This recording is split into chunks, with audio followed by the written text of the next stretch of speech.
Pernahkah Anda membayangkan stroberi manis dan juicy langsung dari kebun Anda? Bagaimana jika saya mengatakan bahwa pekerjaan utamanya yang akan mewujudkannya perlu dilakukan bukan di musim semi, melainkan sekarang, di musim gugur? Betul sekali, penanaman di musim gugur adalah rahasia panen yang lebih awal dan melimpah. Hari ini kita akan membahas cara menanam stroberi dengan benar di musim gugur. Dan yang terpenting, kesalahan apa saja yang bisa menyebabkan Anda kehilangan seluruh hasil panen. Percayalah, beberapa kesalahan ini sangat licik, sehingga Anda bahkan tidak akan menyadari mengapa Anda kecewa di musim semi. Tetaplah bersama kami, dan panen stroberi Anda di musim semi nanti pasti akan berterima kasih. Banyak orang mengira kebun dan ladang tidur di musim gugur. Namun bagi stroberi, ini adalah permulaan yang sesungguhnya menuju kehidupan baru. Berbeda dengan penanaman di musim semi, di mana tanaman harus menghabiskan energi untuk berakar dan berbunga secara bersamaan. Penanaman di musim gugur memberinya keuntungan.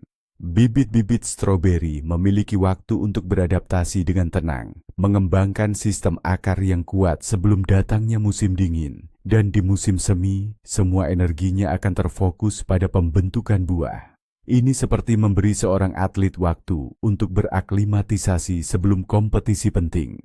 Nah, kesalahan nomor 1 yang paling sering terjadi dan seringkali fatal adalah soal waktu tanam yang tidak tepat. Dalam berkebun, seperti halnya dalam kehidupan, memilih waktu yang tepat adalah separuh dari kunci keberhasilan. Apa jadinya jika Anda terburu-buru menanam stroberi? Katakanlah di pertengahan Agustus, hari masih panjang, matahari bersinar terik layaknya musim panas. Bibit stroberi Anda akan menerima sinyal yang salah. Ia akan berpikir bahwa musim panas masih di puncaknya dan mulai aktif menumbuhkan daun-daunnya. Daun-daun tumbuh besar, indah dan segar. Namun, disinilah letak masalahnya. Seluruh energi tanaman akan dialokasikan ke bagian atasnya, yaitu daun-daun. Sementara perkembangan akar-akarnya seolah-olah terlupakan. Sistem perakarannya menjadi lemah.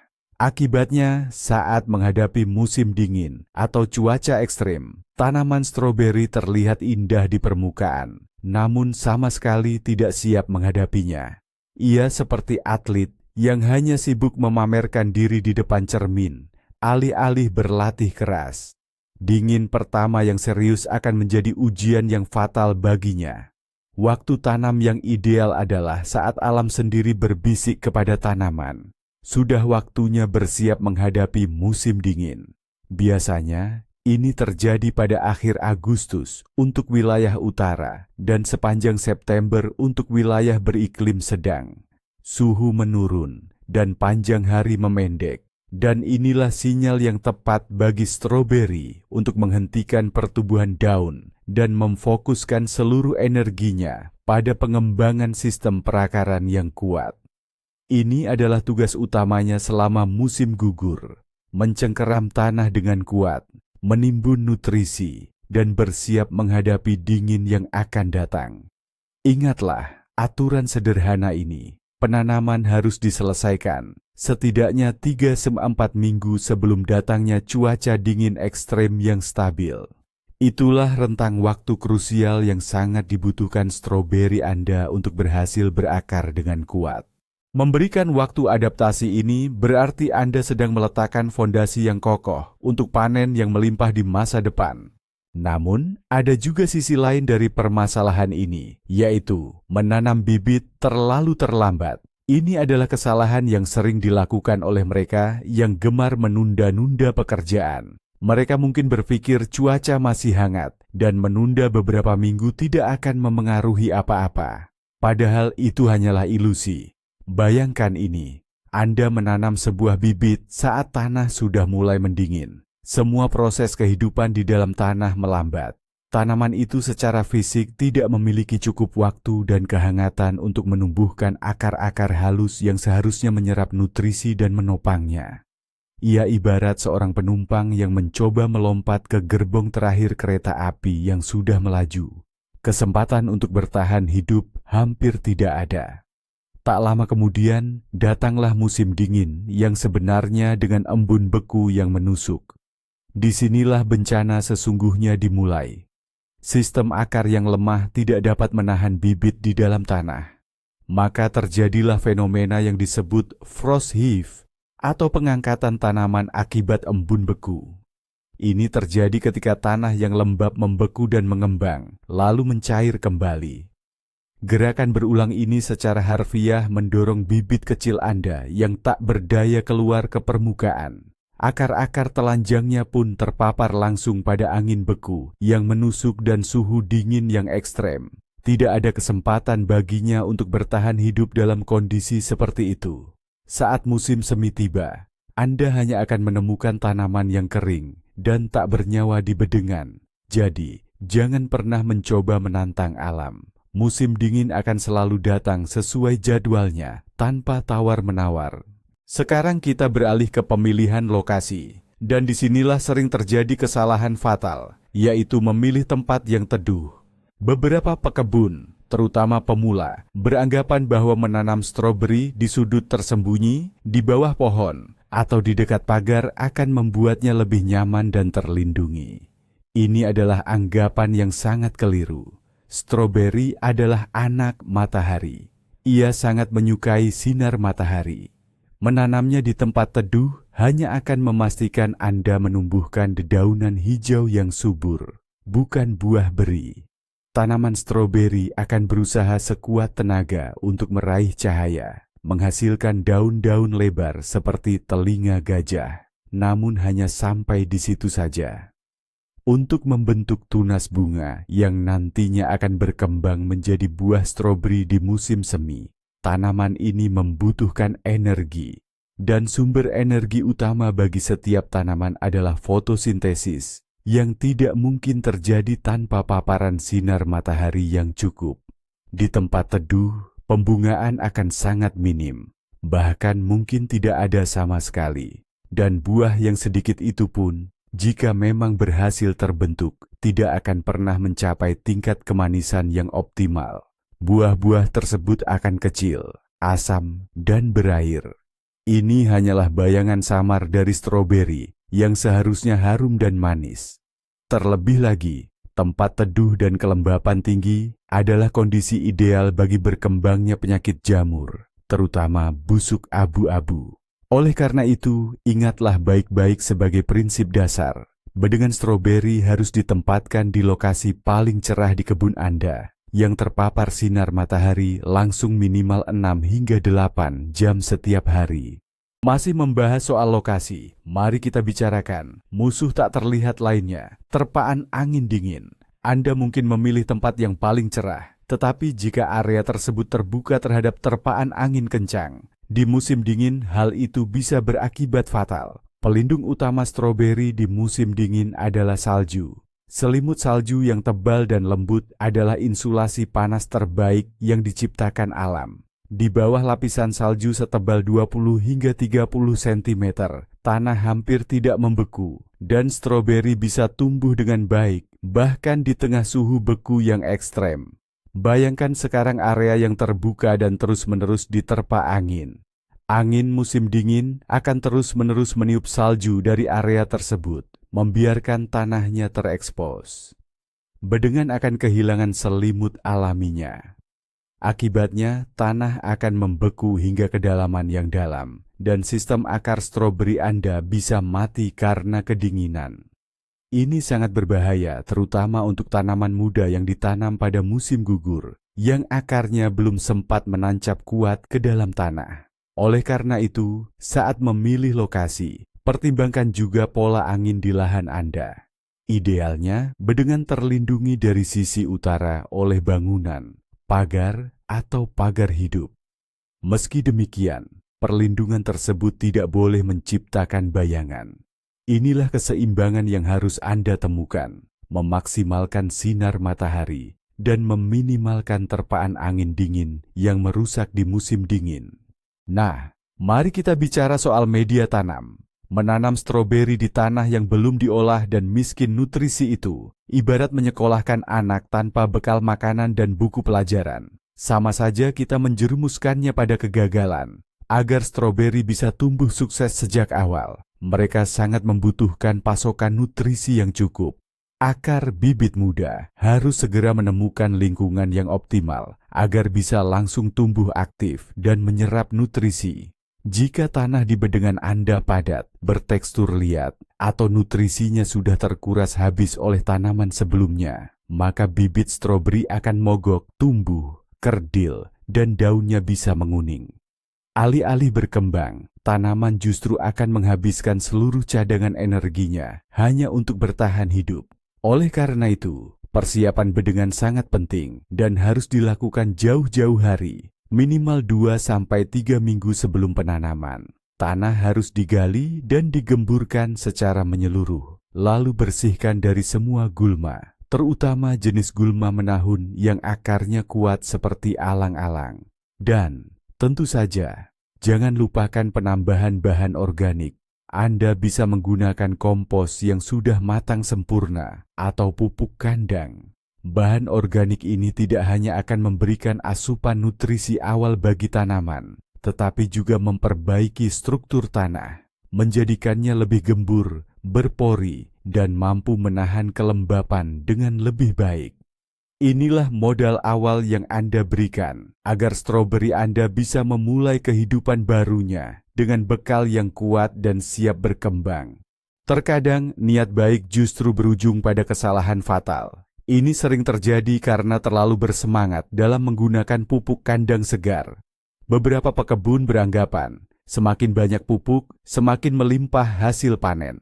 Mereka pun dengan murah hati menaburkan kotoran sapi atau kuda segar yang belum terurai di bawah permukaan tanah sebelum menanam. Padahal tindakan ini sama sekali tidak boleh dilakukan.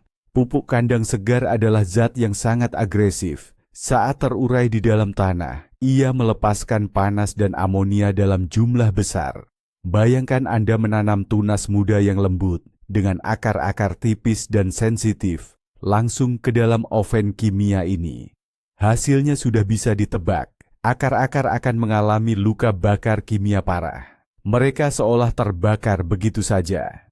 Tanaman yang kehilangan akarnya tidak dapat menyerap air maupun nutrisi dari tanah. Akibatnya ia akan cepat layu, menghitam, dan akhirnya mati. Anda pun mungkin akan kebingungan mengapa hal ini terjadi, padahal Anda merasa sudah memupuk tanah dengan sangat baik. Selain itu, pupuk kandang segar juga seringkali menjadi sumber biji gulma dan larva hama yang tak diinginkan. Ingatlah baik-baik aturan ini. Untuk stroberi, hanya boleh menggunakan pupuk kandang atau kompos yang sudah terurai sempurna, setidaknya berumur 1 tahun. Cirinya, warnanya harus gelap, teksturnya gembur, dan baunya seperti tanah, bukan amonia yang menyengat. Hanya dalam bentuk inilah bahan organik akan memberikan manfaat maksimal, bukan kerugian. Kesalahan berikutnya yang sering terlewatkan, namun sangat krusial adalah mengabaikan tingkat keasaman, pH tanah.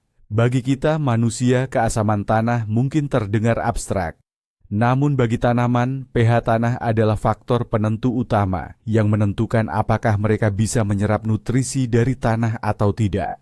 Tanaman stroberi paling suka tumbuh di tanah dengan tingkat keasaman, sedikit asam hingga netral. Tingkat pH optimal untuk stroberi adalah sekitar 5,5 hingga 6,5.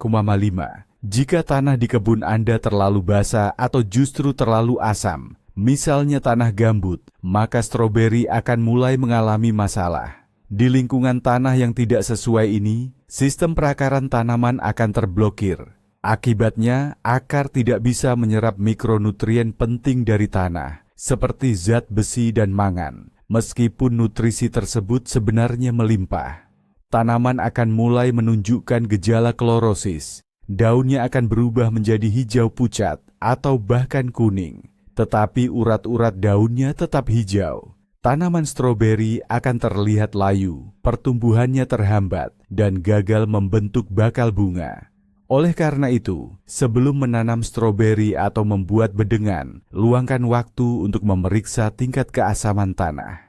Ada alat tes pH tanah berupa strip yang sederhana dan murah. bisa dibeli di pusat perlengkapan kebun manapun. Jika tanah terlalu asam, Anda perlu menetralkannya dengan menambahkan kapur dolomit atau kapur pertanian. Sebaliknya, jika tanah terlalu basah, Anda bisa membuatnya lebih asam dengan menambahkan gambut atau serasah daun pinus. Tindakan sederhana ini akan membantu tanaman stroberi Anda tumbuh optimal, merasa nyaman, dan menyerap nutrisi dengan sempurna. Sekarang mari kita bicara tentang bahan tanam itu sendiri. Nah, di sini sering terjadi kesalahan umum akibat berpikir hemat yang salah, menggunakan rumpun stroberi lama atau yang sudah tidak produktif lagi dari bedengan sendiri untuk penanaman baru. Banyak orang berpikir, buat apa beli bibit baru kalau punya sendiri? Tinggal gali rumpun lama, pisahkan, lalu tanam lagi. Kedengarannya masuk akal, tapi sebenarnya ini kesalahan besar. Rumpun stroberi bukanlah mesin abadi. Puncak produktivitasnya terjadi pada tahun kedua dan ketiga. Setelah 4 tahun, ia ibarat pensiunan. Semua kekuatannya sudah terkuras, potensinya sudah habis. Menanam ulang rumpun seperti itu sama saja dengan meminta atlet veteran memecahkan rekor dunia baru. Mungkin ia akan bertahan hidup, tapi jangan harap mendapatkan panen yang bagus darinya. Namun, yang lebih parah lagi, selama bertahun-tahun, rumpun tua itu telah mengumpulkan paket lengkap, penyakit dan hama. Meskipun dari luar terlihat sehat, di akar dan jaringannya bisa bersembunyi spora jamur, virus, atau nematoda. Dengan menanamnya di lokasi baru yang bersih, Anda justru menyebarkan penyakit ke tanah yang sehat dengan tangan Anda sendiri.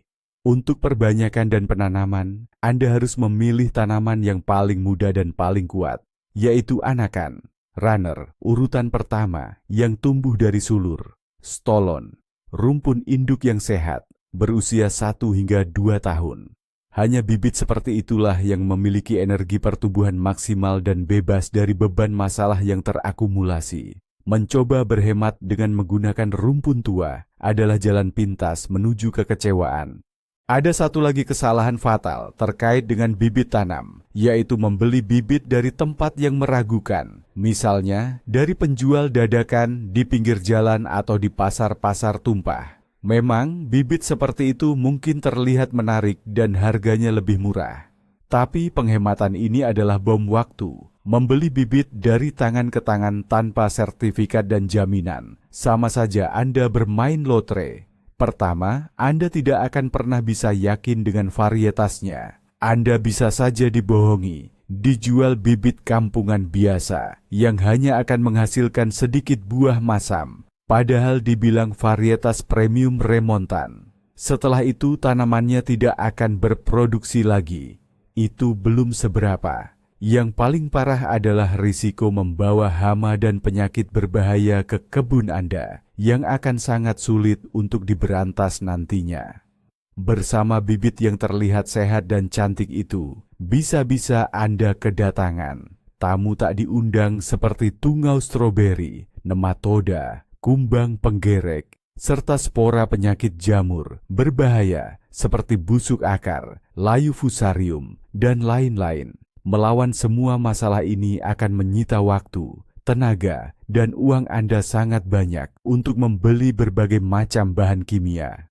Dan tidak ada jaminan Anda akan memenangkan perang ini. Seringkali Anda harus memusnahkan seluruh tanaman dan melakukan sterilisasi tanah secara total. Oleh karena itu, belilah bibit hanya dari pembibitan terpercaya atau dari petani yang sudah teruji dan memiliki reputasi baik. Sedikit pengeluaran lebih ini adalah asuransi Anda dari masalah besar di kemudian hari. Nah, sekarang kita bahas kesalahan yang sering dijuluki pembunuh pemula, yaitu kesalahan dalam menentukan kedalaman penanaman, khususnya menenggelamkan jantung tanaman terlalu dalam. Apa itu jantung tanaman? Ini adalah titik tumbuh utamanya, kuncup apikal tempat tunas-tunas baru, daun, tangkai bunga, dan sulur akan muncul. Posisinya ada di tengah-tengah tanaman, di pangkal tangkai daun. Titik ini harus berada persis sejajar dengan permukaan tanah. Tidak boleh lebih tinggi, tidak boleh lebih rendah. Apa yang akan terjadi jika saat menanam, Anda terlalu dalam menenggelamkan bibit di lubang dan menutupi jantung ini dengan tanah? Anda sendiri telah menciptakan kondisi ideal untuk pembusukan. Di bawah lapisan tanah yang lembab, tanpa sirkulasi udara yang cukup, jaringan halus kuncup apikal ini akan mulai membusuk, terserang jamur, dan pada akhirnya akan hancur lebur. Tamat sudah. Tanaman tidak punya lagi titik untuk tumbuh. Ia sudah dipastikan akan mati. Meskipun tanaman mungkin terlihat hidup untuk sementara waktu berkat daun-daun lamanya, ia tidak akan bisa menumbuhkan tunas baru dan pada akhirnya akan mati. Inilah penyebab paling umum kematian bibit dalam beberapa minggu pertama setelah penanaman. Para petani atau pekebun mungkin menyalahkan cuaca, kualitas bibit, atau hal lainnya. Namun akar masalahnya sebenarnya ada pada hal ini. Kelebihan 1 cm tanah yang menutupi titik tumbuh. Oleh karena itu saat menanam, pastikan jantung tanaman benar-benar sejajar dengan permukaan bedengan. Setelah itu, barulah timbun dengan hati-hati dan padatkan tanah di sekelilingnya. Namun, seperti yang sering terjadi, ada juga kebalikannya, yaitu penanaman yang terlalu dangkal. Beberapa pekebun karena terlalu khawatir akan risiko titik tumbuh yang tertanam terlalu dalam, jadi mereka berhati-hati berlebihan dan menanam semak hingga seolah-olah berdiri berjinjit. Dalam kasus ini, tidak hanya titik tumbuh, tetapi juga leher akar, yaitu bagian di mana batang bertemu akar, serta bagian atas akar itu sendiri akan berada di atas permukaan tanah. Akibatnya, bagian-bagian ini menjadi sangat rentan terhadap lingkungan luar. Apa yang terjadi selanjutnya? Akar yang tidak tertutup tanah mulai menderita dari 2 musuh utama. Pertama, matahari dan angin. Kedua elemen ini dengan cepat mengeringkan jaringan akar yang halus, menyebabkan akar mati. Akibatnya tanaman tidak bisa lagi menyerap air dan nutrisi, bahkan jika tanah di sekitarnya lembab, tanaman pun akan layu dan bisa mati karena dehidrasi. Musuh kedua adalah embun beku musim dingin. Jika akar tidak terlindungi oleh tanah, merekalah yang pertama terpapar suhu dingin. Bahkan sedikit embun beku pun bisa berakibat fatal bagi mereka. Akar akan membeku, dan di musim semi, semak tersebut tidak akan bisa tumbuh lagi. Oleh karena itu, di sini keseimbangan sangat penting. Penanaman yang benar adalah ketika titik tumbuh berada tepat di permukaan tanah, dan seluruh sistem perakaran, hingga akar terkecil, sepenuhnya tertutup tanah. Setelah penanaman dan penyiraman, tanah akan sedikit mengendap, dan tanaman akan berada pada posisi yang ideal.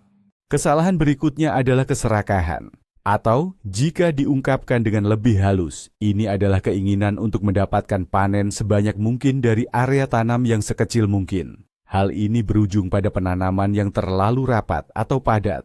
Para pekebun seringkali berpikir, semakin banyak bibit yang ditanam dalam 1 meter persegi, semakin melimpah buah yang bisa dipetik. Namun, yang terjadi justru kebalikannya. Saat tanaman stroberi tumbuh terlalu rapat, ibarat penumpang bus di jam sibuk, berbagai masalah akan muncul. Pertama, timbul persaingan yang sangat ketat. Tanaman-tanaman ini akan saling berebut segalanya, mulai dari cahaya matahari, air, hingga nutrisi di dalam tanah. Dalam perebutan ini, yang kuat akan bertahan dan berkembang, sementara yang lemah akan layu dan hampir tidak menghasilkan buah. Kedua, dan ini yang paling mengkhawatirkan, penanaman yang terlalu padat adalah lingkungan ideal bagi penyakit dan hama. Daun-daun dari tanaman yang berdekatan akan saling menutupi, membentuk karpet yang rapat. Akibatnya, area tanam jadi kurang mendapatkan sirkulasi udara. Di bawah tutupan daun ini, kelembaban akan selalu tinggi, menciptakan lingkungan yang sempurna bagi jamur, seperti busuk abu-abu dan embun tepung untuk berkembang biak. Buah stroberi yang berada di tanah yang lembab dan bersentuhan dengan daun-daun yang sakit akan membusuk bahkan sebelum sempat matang. Oleh karena itu, Sangat penting untuk mengikuti pola penanaman yang tepat. Jarak ideal antar tanaman dalam satu baris adalah 30 hingga 40 cm dan antar baris sebaiknya tidak kurang dari 60 hingga 70 cm. Memang, pada awalnya bedengan mungkin terlihat agak jarang. Namun, saat musim tanam berikutnya tiba, tanaman akan tumbuh rimbun dan Anda akan mengerti bahwa keputusan ini adalah yang paling bijaksana. Salah satu kesalahan fatal yang sering terabaikan adalah mengabaikan penyiraman pertama. Seringkali, saat tanah terlihat lembab setelah hujan, banyak pekebun berpikir, buat apa disiram? Biarkan alam saja yang bekerja. Padahal, penyiraman pertama setelah penanaman memiliki tujuan yang sangat khusus dan krusial. Ketika Anda menggali lubang, menempatkan bibit di dalamnya, lalu menutupnya dengan tanah, secara alami akan terbentuk rongga-rongga kecil atau kantung udara di sekitar perakaran. Akar-akar di rongga tersebut menggantung di udara, tidak dapat bersentuhan langsung dengan tanah. Akibatnya, mereka tidak bisa menyerap air dan nutrisi penting dari tanah. Bagi bibit muda yang rentan, kondisi ini adalah stres berat yang akan menghambat proses perakarannya. Nah, disinilah peran penting penyiraman yang melimpah segera setelah tanam. Air akan meresap, mendesak udara keluar, dan memastikan tanah memeluk erat setiap bagian akar, bahkan yang paling halus sekalipun. Ini akan menciptakan kontak ideal antara sistem perakaran dan tanah, sebuah kondisi yang sangat vital demi pertumbuhan awal yang cepat dan sehat. Maka dari itu, meskipun tanah terlihat basah, jangan pernah menunda. Segera setelah Anda menanam seluruh bibit, siramlah bedengan secara menyeluruh. Berikan sekitar setengah hingga 1 liter air untuk setiap bibit. Ini bukan sekadar memuaskan dahaga, melainkan sebuah tindakan agroteknis krusial yang akan memastikan stroberi Anda beradaptasi dan tumbuh subur dengan cepat di lokasi barunya. Ada satu kesalahan yang seringkali luput dari perhatian banyak orang, yaitu pemilihan tanaman pendahulu yang keliru. Maksudnya, tanaman apa saja yang sebelumnya tumbuh di bedengan itu sebelum stroberi ditanam. Ini ibarat memilih tetangga, ada yang bisa hidup rukun, ada pula yang berpotensi menimbulkan masalah besar. Pendahulu terburuk untuk stroberi adalah semua jenis tanaman dari keluarga terung-terungan, seperti kentang, tomat, terong, dan cabai. Mengapa begitu? Karena mereka memiliki musuh bersama dengan stroberi, yaitu penyakit jamur dan virus berbahaya. Patogen penyebab penyakit ini bisa bertahan di tanah selama bertahun-tahun, terutama penyakit busuk Phytophthora dan layu verticillium. Jika Anda menanam stroberi di bedengan yang tahun lalu ditanami, misalnya kentang, Anda menempatkannya pada risiko infeksi yang sangat tinggi. Patogen yang tertinggal di tanah akan dengan mudah menyerang sistem akar stroberi yang masih muda dan belum kuat. Akibatnya, tanaman akan mendadak layu, daun menguning, dan sangat sulit untuk diselamatkan. Selain itu, mentimun, labu, dan semua jenis kubis juga termasuk tanaman pendahulu yang kurang baik. Nah, siapa saja sahabat terbaik stroberi yang akan membuatnya tumbuh subur? Mereka adalah bawang putih, bawang merah, wortel, bit, serta tanaman kacang-kacangan, seperti kacang polong dan buncis. Tanaman penutup tanah, pupuk hijau seperti sawi dan facelia juga sangat direkomendasikan. Tanaman-tanaman ini tidak hanya bebas dari penyakit yang sama dengan stroberi, tetapi juga mampu menyehatkan tanah. Jadi penting untuk merencanakan penanaman di kebun Anda dengan cermat, dengan selalu menerapkan rotasi tanaman. Kita beralih ke kesalahan yang sering dilakukan, yang bisa kita sebut malas pratanam. Ini adalah kebiasaan mengabaikan persiapan bibit itu sendiri. Banyak orang hanya mengeluarkan bibit dari wadah atau polybag, lalu langsung menanamnya ke lubang tanam begitu saja. Padahal, beberapa langkah sederhana bisa sangat meningkatkan peluang bibit untuk tumbuh subur dan bertahan hidup dengan lebih mudah. Pertama, periksa dengan saksama kondisi akar bibit Anda. Jika Anda membeli bibit dengan akar telanjang, Panjang akarnya bisa mencapai 15 hingga 20 cm. Akar yang terlalu panjang ini akan sulit diatur di lubang tanam, seringkali terlipat ke atas, dan ini sangat tidak baik untuk pertumbuhan bibit. Karena itu, jangan ragu untuk memangkasnya. Sisakan sekitar 7 hingga 10 cm saja.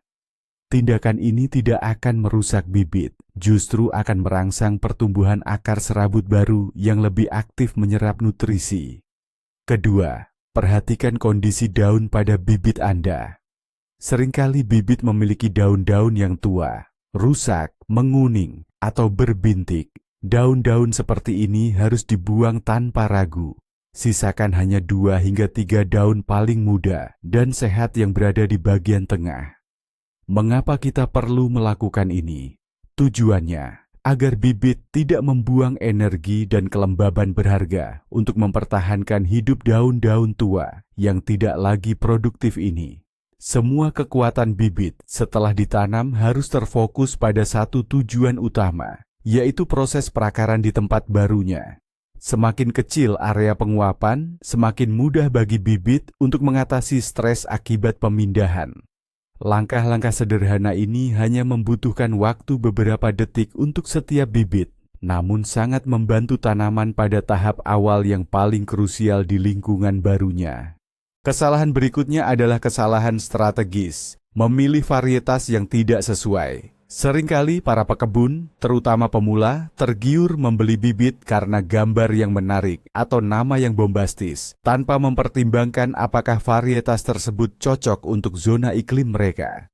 Sebagai contoh, Anda tinggal di Ural atau Siberia, tempat musim dinginnya sangat keras dan bersalju, sementara musim panasnya singkat.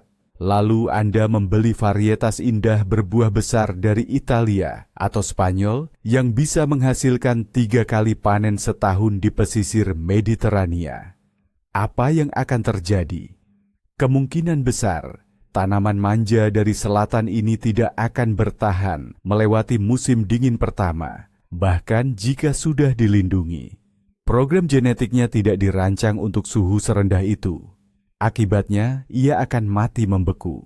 Sekalipun ia berhasil bertahan hidup di musim dingin secara ajaib, dengan musim panas yang pendek dan tidak selalu panas, ia tidak akan punya cukup waktu untuk mengembangkan potensi maksimalnya. Buahnya akan lebih kecil, tidak semanis seharusnya, dan jangan harap bisa panen berkali-kali. Oleh karena itu, selalu pilihlah varietas yang sudah direkomendasikan untuk daerah Anda, yaitu varietas yang telah dibudidayakan atau berhasil diuji coba khusus di wilayah Anda. Varietas ini sangat beradaptasi dengan iklim setempat, mulai dari durasi siang hari, karakteristik tanah, dan yang paling penting, memiliki ketahanan yang memadai terhadap musim dingin. Informasi mengenai zonasi atau rekomendasi varietas adalah hal pertama yang harus Anda perhatikan saat membeli. Ini adalah jaminan bahwa uang dan jerih payah Anda tidak akan sia-sia. Nah, ini dia satu kesalahan fatal yang seringkali dilakukan setelah semua pekerjaan utama selesai. Mengabaikan mulsa. Bedengan sudah tertanam, bibit sudah disiram, lalu pekebun dengan santai meninggalkan kebun hingga musim semi tiba. Padahal ini adalah kesalahan besar. Tanah yang telanjang, tanpa penutup apapun, adalah skenario terburuk bagi tanaman muda yang akan melewati musim dingin. Pertama, tanah akan membeku sangat cepat. Dinginnya es mudah menembus ke dalam, mencapai akar-akar muda yang masih rapuh dan belum sepenuhnya menancap kuat. Kedua, tanah seperti itu sangat rentan terhadap fluktuasi suhu yang drastis. Siang hari, di bawah sinar matahari musim gugur, tanah bisa sedikit mencair, lalu membeku lagi di malam hari. Siklus beku cair ini, seperti yang sudah kita bahas sebelumnya, bisa menyebabkan bibit terangkat keluar dari tanah. Mulsa adalah selimut yang tepat untuk mengatasi kedua masalah ini. Lapisan mulsa setebal 5,7 cm bekerja layaknya termos. Mulsa menstabilkan fluktuasi suhu harian, mencegah tanah cepat membeku, dan melindungi akar dari angin dingin yang membekukan. Di bawah mulsa lingkungan lebih stabil, sehingga tanaman merasa jauh lebih nyaman. Sebagai mulsa, Anda bisa menggunakan daun-daun kering dari pohon yang sehat, jerami, rumput kering, guguran daun konifer, gambut, atau serbuk gergaji yang sudah terurai. Bedengan tidak perlu langsung ditutup mulsa setelah penanaman, melainkan saat datangnya embun beku pertama yang stabil, ketika lapisan atas tanah sudah sedikit mengeras. Teknik sederhana ini akan berkali-kali lipat meningkatkan peluang stroberi Anda untuk berhasil melewati musim dingin. Satu lagi kesalahan umum yang niatnya baik, tapi hasilnya malah sebaliknya, yaitu pemupukan di musim gugur dengan pupuk nitrogen. Logika para pekebun tentu mudah dimengerti. Ingin membantu tanaman beradaptasi dan memberinya nutrisi, maka tangan pun tanpa sadar meraih pupuk amonium nitrat atau urea. Tapi di musim gugur, ini justru jadi bumerang. Nitrogen adalah stimulan utama untuk pertumbuhan vegetatif. Ia berperan besar dalam mendorong perkembangan daun dan tunas yang lebat. Di musim semi dan awal musim panas, nitrogen sangatlah penting. Namun, di musim gugur, efeknya justru merusak. Saat menerima dosis nitrogen, tanaman stroberi yang seharusnya sudah bersiap untuk tidur di musim dingin malah menerima sinyal yang keliru. Seolah-olah ia mendengar, bahaya, cepat tumbuh. Alih-alih mengarahkan semua nutrisi ke akar dan membentuk tunas bunga untuk tahun depan, ia malah mulai giat menumbuhkan daun-daun baru yang muda. Daun-daun hijau yang lembut dan segar ini sama sekali tidak siap menghadapi cuaca dingin. Ia tidak sempat matang dan mengeras. Embun beku pertama yang parah akan langsung mematikannya. Tanaman jadi membuang-buang energi dan sumber daya berharga untuk pertumbuhan yang sia-sia ini. Akibatnya, ia melemah sebelum musim dingin, dan akhirnya akan melewati musim dingin dalam keadaan tidak siap serta kelelahan. Jika Anda ingin memupuk tanaman yang ditanam di musim gugur, gunakan hanya pupuk fosfor kalium. Fosfor membantu mengembangkan sistem akar yang kuat, sementara kalium meningkatkan ketahanan terhadap musim dingin dan penyakit.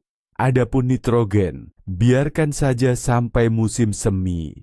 Sekarang, mari kita luruskan satu mitos populer yang seringkali berujung pada kekecewaan. Ini adalah kesalahan ekspektasi yang terlalu tinggi. Banyak pekebun stroberi setelah menanamnya di musim gugur, berharap bisa memanen seember penuh buah besar dan manis di musim semi pertama. Sayangnya, kenyataannya tidak demikian. Tujuan utama penanaman di musim gugur bukanlah untuk mendapatkan panen instan, melainkan tujuannya adalah memberi waktu dan kesempatan bagi tanaman untuk berakar sempurna, mengembangkan sistem perakaran yang kuat dan sehat, serta membentuk tunas bunga sebanyak mungkin. Ini adalah investasi untuk masa depan. Ya, di musim panas pertama, setelah penanaman di musim gugur, tanaman Anda kemungkinan besar akan berbunga dan berbuah.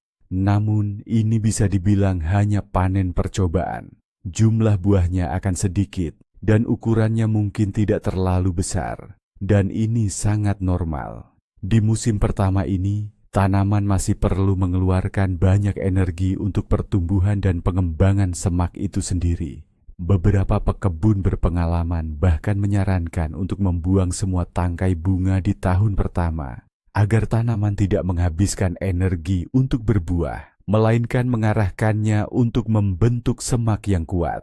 Nah, panen yang sesungguhnya, melimpah dan memuaskan, yang menjadi tujuan utama semuanya, akan menanti Anda di tahun kedua. Saat itulah, tanaman yang telah melewati musim dingin menjadi lebih kuat dan tumbuh besar akan menunjukkan semua potensinya. Jadi, bersabarlah.